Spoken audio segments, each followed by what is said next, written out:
Scary Reddit Stories Part 2. She was also made to wear a facial covering, akin to a balaclava, which covered her face. There was no mouth slit to avoid her seeing the color of her lips, and she wore black contacts in her eyes. Equally, Nanny wore the exact same attire every time she entered the room. To put it simply, Mary's daily outfit was horrid, barely any more humane than a straitjacket and a bag over the head. There was no room for error. Mary was watched by at least one person at all hours of day and night.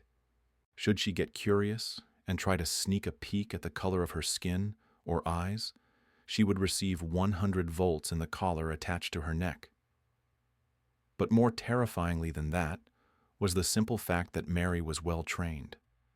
So well-trained that she never, in her 18 years of imprisonment, even attempted to take a peek at her skin. She was such a willing prisoner, having never known anything else, that I think she would have stayed in her room even if the door had been standing ajar. This initially seemed excessive, given that copious measures had been taken to ensure no reflective surfaces would be allowed within the room. Even the television monitor was fitted with an anti-glare screen.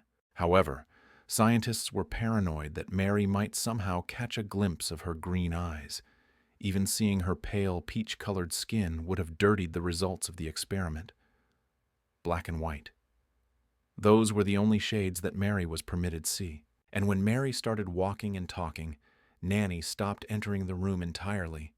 Fresh food and clothes were delivered through a horizontal slit in the steel door, and Mary was always instructed to wear a blindfold before changing or using the bathroom, which comprised of a white porcelain toilet and a black showerhead fixed to the foam wall.